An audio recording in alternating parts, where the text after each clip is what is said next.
I'm Renee Richard, and today we're in the French Quarter in New Orleans at the old Ursuline Convent, which is now a museum.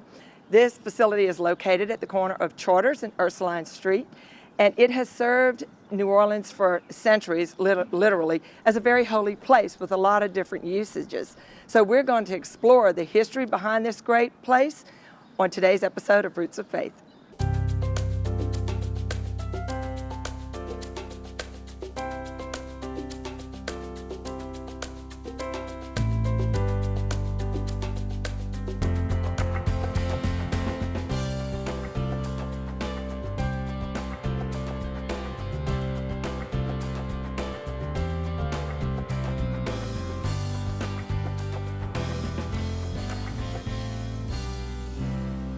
I'm here today in this beautiful structure of the Old Ursuline Convent with Dr. Emily Loomis, and Dr. Loomis is the Director of Records and Archives for the Archdiocese of New Orleans, and she's also the curator of the museum that's here in this building. It's called the Museum of the Old Ursuline Convent, the Old Ursuline Convent Museum.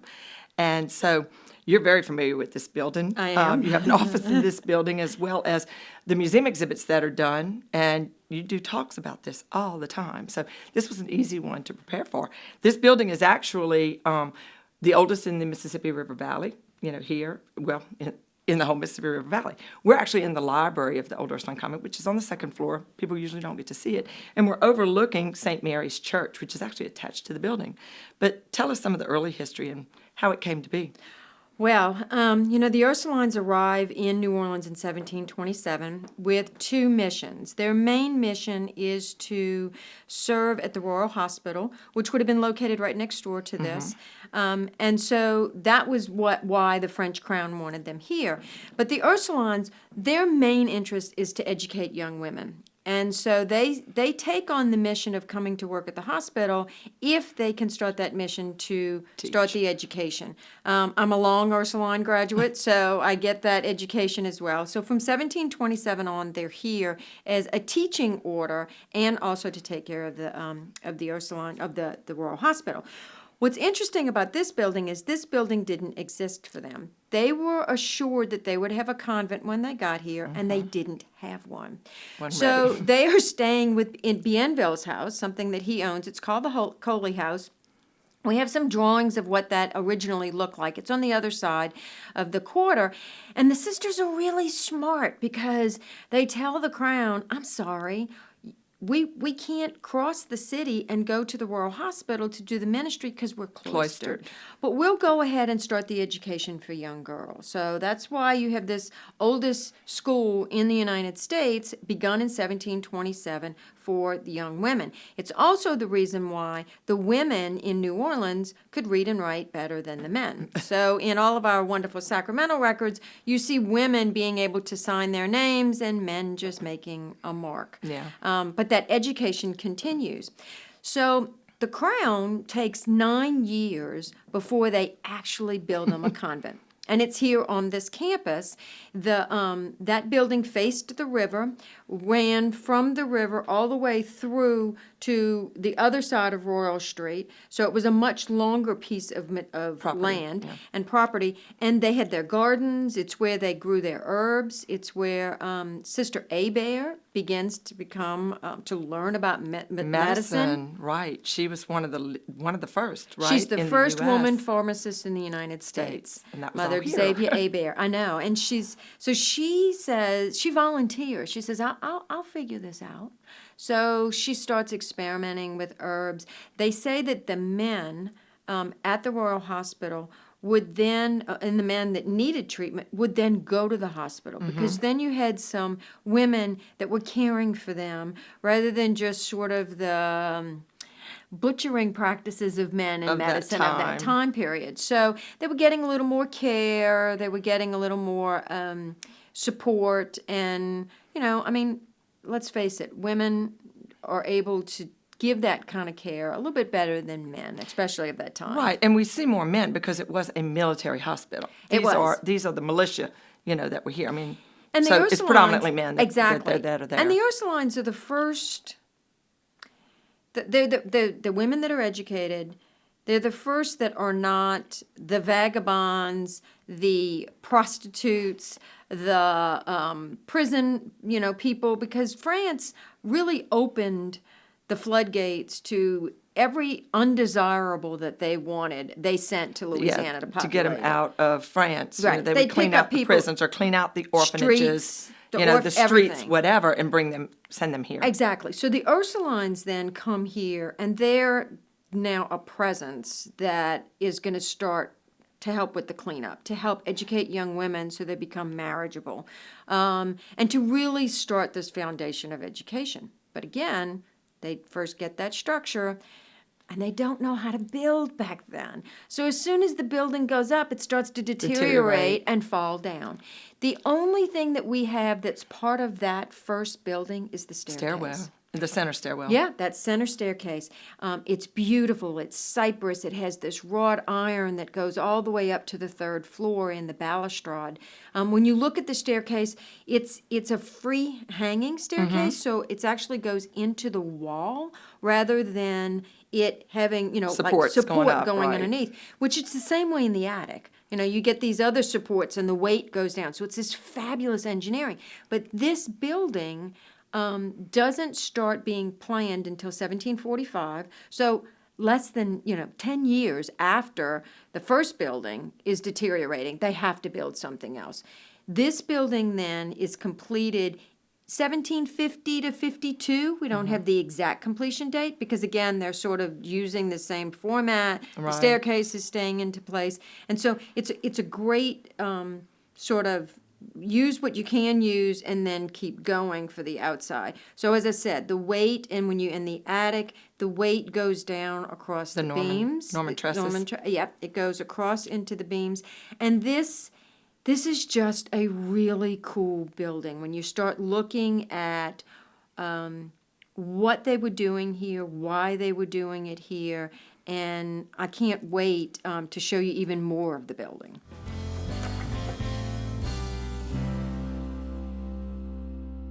We were just talking about some of the key architectural elements here in the old Ursuline Convent. There's more, though. There correct? is. There really is. So, as I said, when we're up in the attic, that you see the rooms where the sisters used to live. There's you know that there were chimneys up there. There's one room in particular that has a brick flooring. And what the story that has been passed down is because the sisters were also an order ministering to the hospital, that this brick flooring was put in because this is where those that were having an episode or were emotionally disabled, mentally disabled, this is their room. So it's sort of the precursor to the rubber room. But you have to remember that back then, this was humane treatment. Yeah. This is women that were caring for people that may have had seizures, that may have, with epilepsy or something that people back then didn't know how to care for. So they were caring for these people. There could have been people that would have been then elderly and someone else, again, needed to take care of them because they would have been feeble. The reason for the brick flooring is because of bodily fluids, Probably we were so, told, yeah. because they can wash the flooring. Easily. It's not, getting into the wood. But again, the upstairs of this building shows you that attic. So we've got 3 sets of bricks that all come together. We've got bricks from the 1700s. We've got bricks from the 1800s when they built the church, because the church was built on this campus in 1845 after the sisters leave. We'll get into that in a bit. And then you've got, even when the church gets enlarged, you've got another set of bricks from the 1900s. So one little nook has 3 centuries of bricks in it. The other thing that we found on this campus, when we've had an archaeological dig. That's true. Which had a lot of female artifacts, which is what you would expect to find, is all these wonderful female artifacts in glassware and ceramic ware, etc. But we did find on the level, or what the archaeologists found on the level, is pipe stems. Mm-hmm. Well, so then you start wondering, were the sisters smoking pipes? And that level is 1740s. And that level stops at 1750s. Well, that's exactly when they were constructing this building. So this would have been the workers, the workmen. It's in one spot It's sort of their, oh, let's go up back behind the building we're doing, smoke, smoke their pipe. And so these Get are back these to work pipes, then, which yeah. is, it's what we do Fascinating, today. yeah. But that was evidence of what was going on in the 1740s and when this building was being built. This building, so the sisters are here. The sisters are working in this building. They're educating young women. They're educating not only young women, but children and young girls from all walks of life. So you have the colonist children, young girls that are here. You have enslaved children that are here, and you have free people of color children that are here. And they're all learning about their faith. They're all learning their catechism.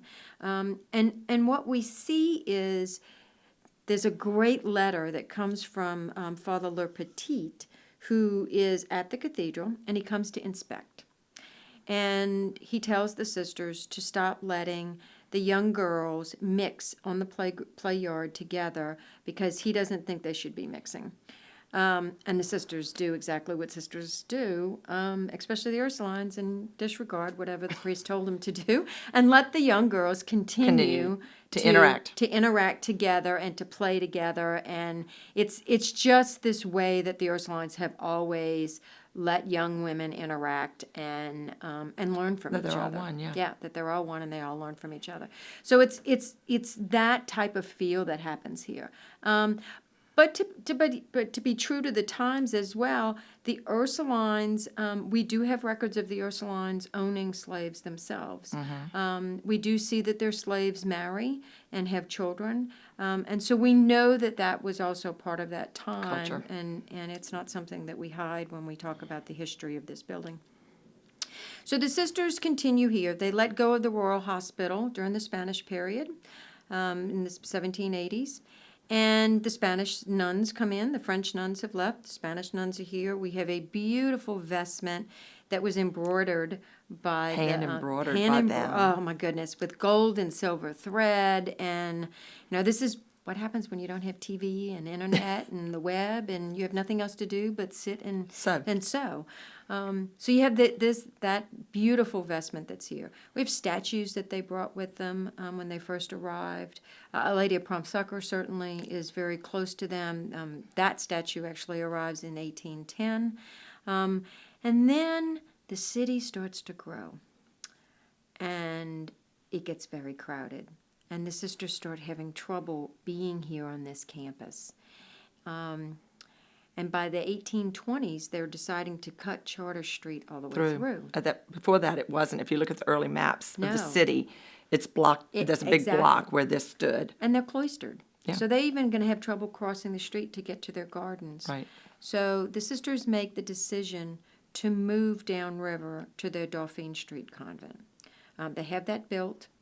And that's another whole story in itself. Right. The Dauphine Street Convent, because by 1910, 1912, they again have to move there because the Industrial Canal cuts through their property, and they move to where they are today on State Street. So sort of like every century, they get displaced and have to, or decide to make the decision to move because something is encroaching on their property. And that just leads us then into, so the 1820s, they leave. What happens to This building, exactly, and what becomes of it. Yeah, so the next part of that is the sisters decide with an agreement to give the building to the bishop. And he gives it to the church, they give it to the church, and it's been part of the archdiocese since then.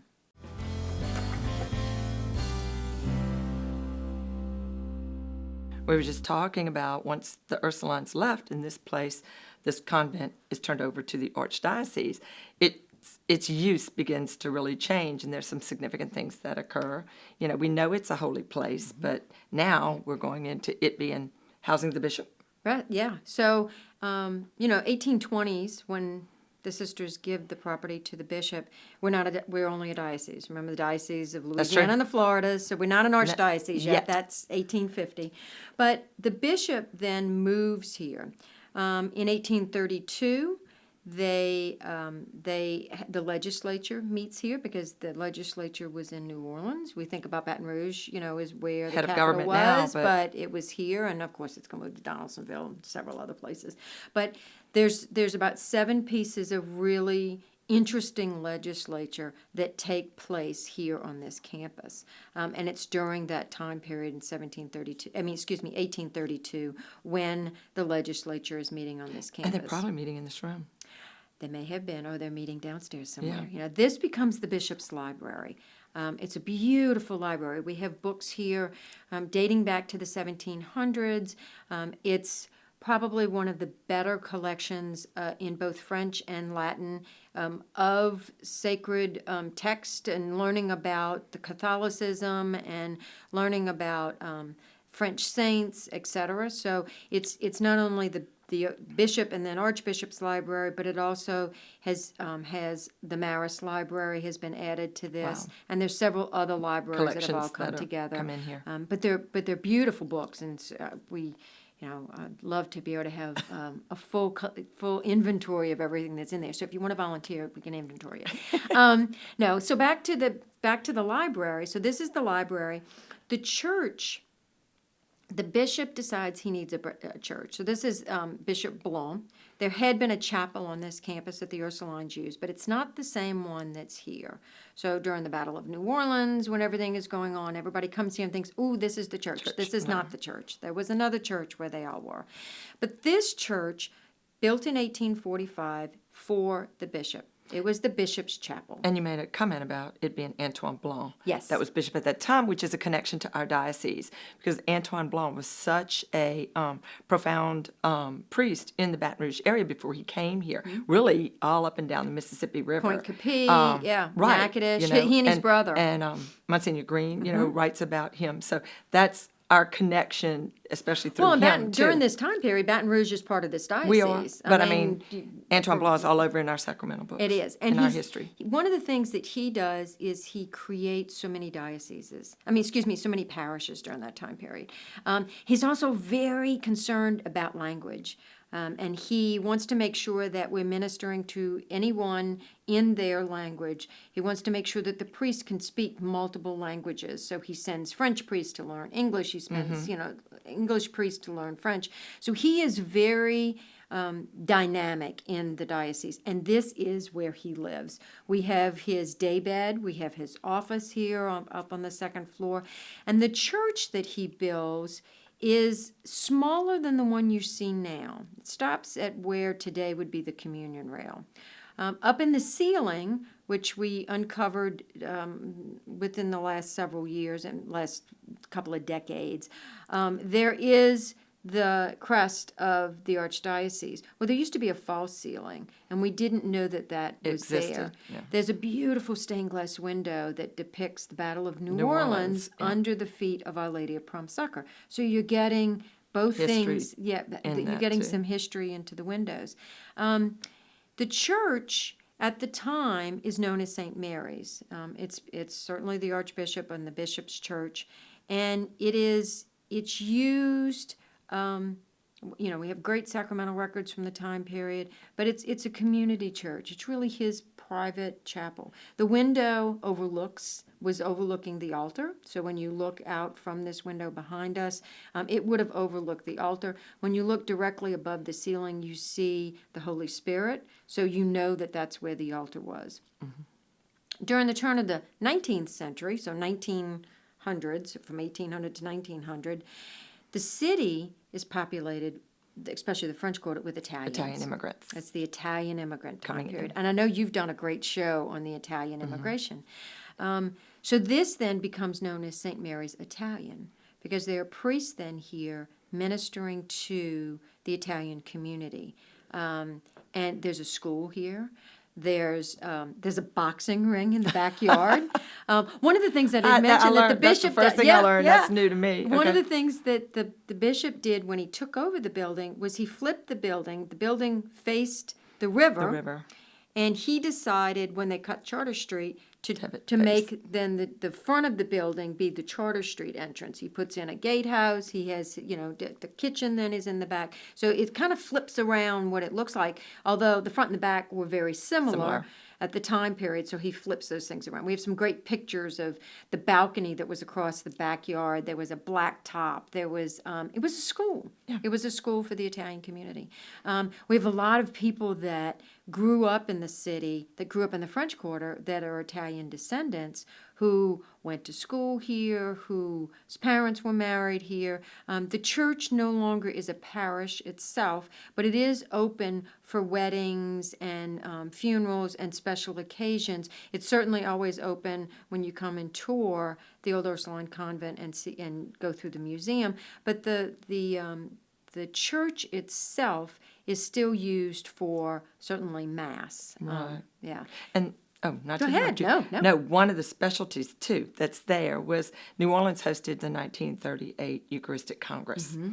And the monster that was designed at that time by the people of New Orleans sending money, their jewelry, whatever, for them to make this is housed here. It correct? is. It's up above the altar. The monstrance, that 1938 Eucharistic monstrance, was designed by a Jewish woman. It was put together by a German jeweler who was Protestant, and then it was for the Catholic Church. There was a great contest to see who would win. In the face of it, there's the procession. It's a Eucharistic procession from 1734 when the sisters actually came here. Our Lady of Prompt Succor is in the node. Around the entire base is all the different dioceses that would be the suffragan dioceses. And then they have, so you have all the jewels. They would collect dimes at the time, silver dimes, from the children to be able to put that in there. The monstrance itself is about 42 inches high. Weighs a 24 pounds. So it's an awkward piece to walk with. But we have it here so that when we do expose the Blessed Sacrament, we're able to use the monstrance. The candles that are all on the altar are also from the Congress, the Eucharistic Congress, as well as the medallion that's in the altar. And the medallion is symbolic because it has the pelican, which we think about for when as a symbol of the church, because it is certainly a pelican picks on its breast to feed its young. There's also, because it was done during Archbishop Rummel's time, so the horns that are in the bottom have to do with horn is Rummel in German, so it's part of his crest. And there's a lot of other significant pieces that are part of that altar. The altar today in the sanctuary today is further back. It's where the bell tower was. The bell tower was there until 1915. In 1915, September 29th, 1915, there was a Category 4 hurricane that came through New Orleans, and it toppled many steeples throughout the city. Damaged the cathedral, damaged this building as well. And when it did, and the steeple here fell, the decision was made then to enlarge the church and to take that part and use it as a sanctuary. And remember I told you about those bricks Different that are bricks, upstairs? I know. That's where you see that difference from those 1915 bricks. So the sanctuary moves and it becomes larger. The altar is set into place, and it's a beautiful, beautiful church to be able to walk in. There are statues along the outside. I always play games with our high school students. And some of our priests. Can you name the saints? Of course, Lucy, we always know with her eyeballs. But we have Saint Rosalie of Palermo, and the Italians always know, those of Italian descent know who she is, but most people don't.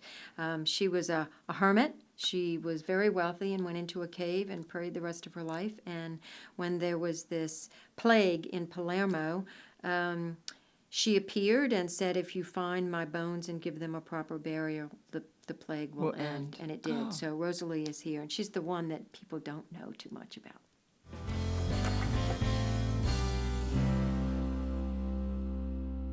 We've talked about the history of this holy place up to 19 when the Italian immigrants were here, the early 1900s, but we're running out of time.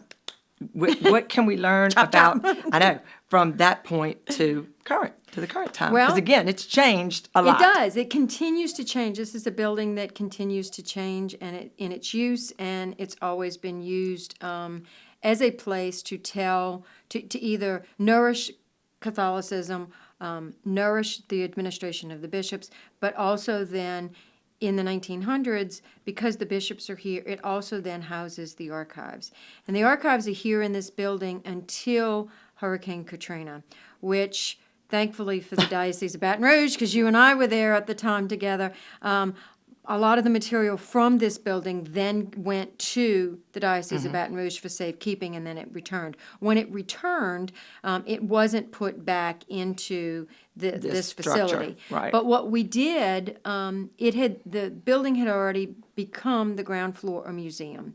It has continued then to tell all kinds of stories about Catholicism. We've looked at Archbishop Hannon, and you have come in and worked with me to help design all of these things, and we make a great partnership in designing. Maybe 5 of these Yeah, so we've exhibits. done Archbishop Hannon, we've done The War of 18. the Battle of New Orleans and the War of 1812, and the Catholicism and the miracles that happened here on this campus.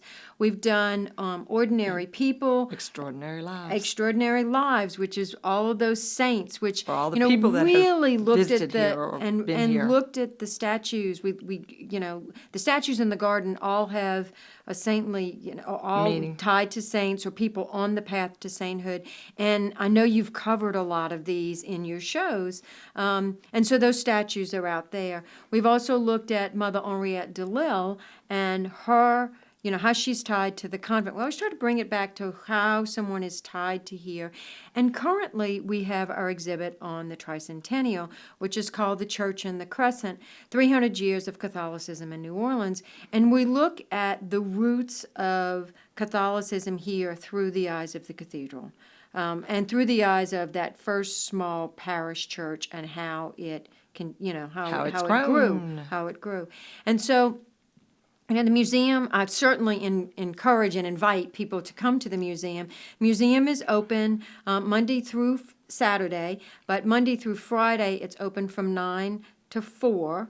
And the last, 10 to 4, with the last admission at 3:15. And on Saturday from 9 to 3, with the last admission around 2:30. So we had to slide it a little bit. We have a lot of weddings that take place on the campus on Saturdays. So again, 10 to 4 Monday through Friday and 9 to 3 on Saturday. We're closed on Sunday because we want everybody to go to church and to be able to spend that time with their family.